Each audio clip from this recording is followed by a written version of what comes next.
Lucie d'Écosse, bonjour. Bonjour. Un grand merci d'avoir accepté l'invitation de la Fringale culturelle. C'est un plaisir de vous rencontrer, c'est la toute première fois qu'on se rencontre, parce que vous êtes là où on ne vous attend pas.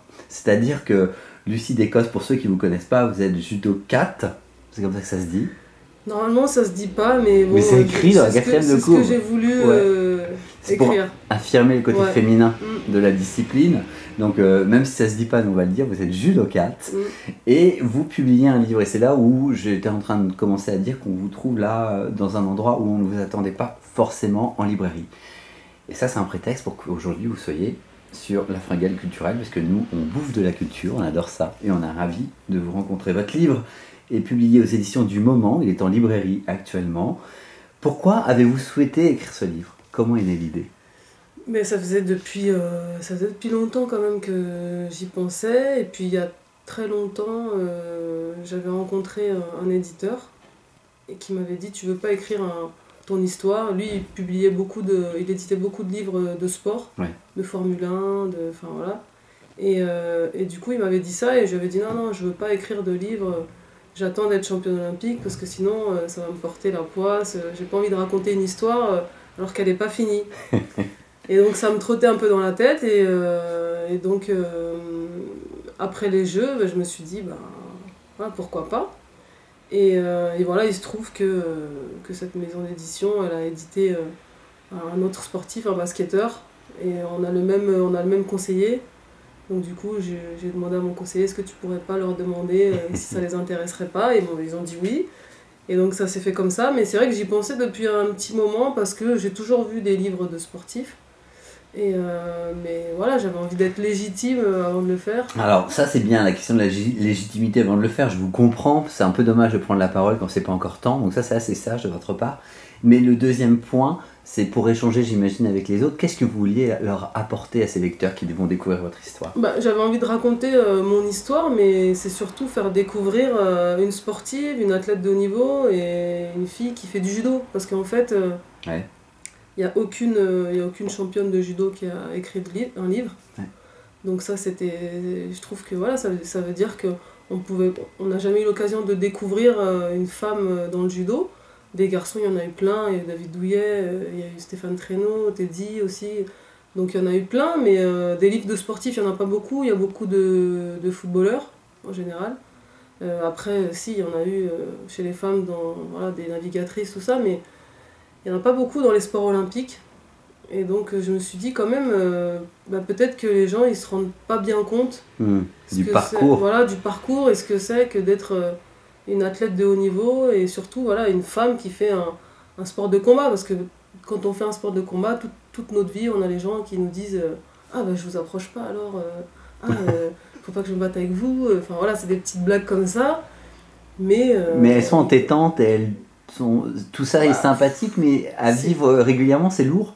C'est pas lourd, mais bon, ça veut dire que les gens ils connaissent pas trop. Ils se disent bon, elle fait du judo, c'est une combattante, elle va me taper, c'est une bagarreuse, je sais pas, les gens se disent ça et donc moi j'avais envie de...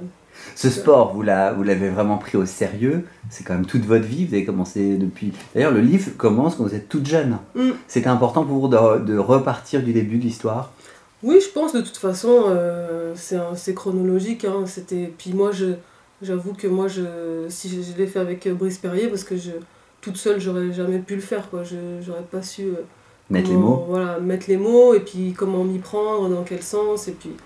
Donc voilà, c'est pour ça que lui, il était là pour ça aussi. Alors quand vous avez fait cet exercice avec Brice Perrier, qui est journaliste indépendant, réalisateur de documentaires, ensemble vous avez travaillé, vous lui avez raconté votre histoire, lui il vous a orienté, on pioche dedans. Mais justement en faisant cet exercice de confession, avant que ça devienne un livre, quelles ont été vos impressions? Parce qu'on va chahuter le truc. Ouais, c'était super compliqué parce que moi en plus je suis pas quelqu'un qui se livre facilement, c'est ce que j'explique aussi dans le livre. Et là d'un coup, lui il fallait que je raconte ma vie, et que je raconte beaucoup de ma vie parce que lui il avait besoin de savoir qui j'étais aussi pour voir comment écrire.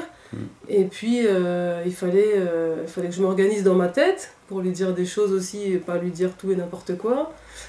Et puis voilà, et puis il y a des moments où il m'a demandé de me livrer un peu plus parce qu'il trouvait que je disais la moitié des choses et j'en disais pas assez. Donc il me redisait qu'on écrivait un livre sur moi et qu'il fallait que je me livre. Oui, c'était pas un article d'un magazine avec peu de fond. Bah oui, donc du coup, il y a des moments où ça a été dur, et puis en plus, c'est rapide. C'est pas comme si on discute pendant, je sais pas moi, des mois et des mois, une année, et puis il fait un livre, quoi. Là, ça a duré 3 mois. Donc c'était intense, on se voyait 2 fois par semaine. Qu'est-ce que ça vous a apporté de faire ça? Bah, ça apporte des choses. Ouais, ça apporte des choses parce que à raconter les choses, bah, on se les remet dans la tête. J'ai compris des choses parce que du coup, comme il me posait beaucoup de questions, parce que lui, il est pas non plus judoka, c'est pas un journaliste de sport non plus, donc il m'a posé beaucoup de questions. Et alors au début, c'était un petit peu chiant parce qu'il me posait beaucoup de questions, et en fait, à lui répondre, je comprenais mieux pourquoi j'avais réagi comme ça, qui j'étais, et mon parcours, et donc ça m'a fait du bien. C'était une petite thérapie aussi de faire ça. On vous surnomme, on le sent dans les livres d'ailleurs, c'est un trait de caractère, vous l'avez déjà évoqué de manière suggérée sans dire de mots, moi je vais le dire, on vous appelle la discrète. Ouais, parce que c'est vrai que quand je suis arrivée... C'est de la pudeur? Oui, il y a beaucoup de pudeur, et puis il y a un manque de confiance aussi en moi, et puis envers les autres aussi. J'ai toujours été comme ça, et puis quand on arrive dans le sport, on est dans un milieu où il y a beaucoup de gens qui veulent la même chose, et qui sont exigeants avec eux-mêmes, on est dans la concurrence, on est dans le concours. On est dans plein de choses comme ça, et donc faut être solide psychologiquement. Quand vous remportez l'or olympique en 2012, l'argent en 2008, 3 titres mondiaux, ainsi de suite, je sais que pour vous, les ainsi de suite, c'est affreux. Je sais que c'est beaucoup d'épreuves, mais à un moment donné, si je liste tout, ça fait liste de courses, c'est plus dynamique. Mais c'est des récompenses, des reconnaissances de votre parcours, de tout ce que vous avez investi dans votre vie pour arriver à ça. Bah, aujourd'hui, c'est sûr que quand je lis mon palmarès, je suis fière parce que ça a été des années, parce que ça a été...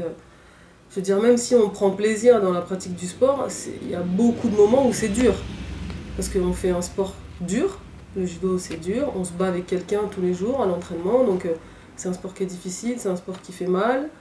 Donc à un moment donné, quand tu vois ton palmarès à la fin, tu dis bon, quand même, j'ai pas fait ça pour rien. Et donc moi je suis fière, même si je ne m'en rends pas vraiment compte. C'est-à-dire que ce sont les gens autour de moi qui me disent voilà, t'as le plus grand palmarès, c'est énorme et tout. Mais moi après, je fais juste que m'entraîner et être concentré le jour des compétitions et gagner, quoi.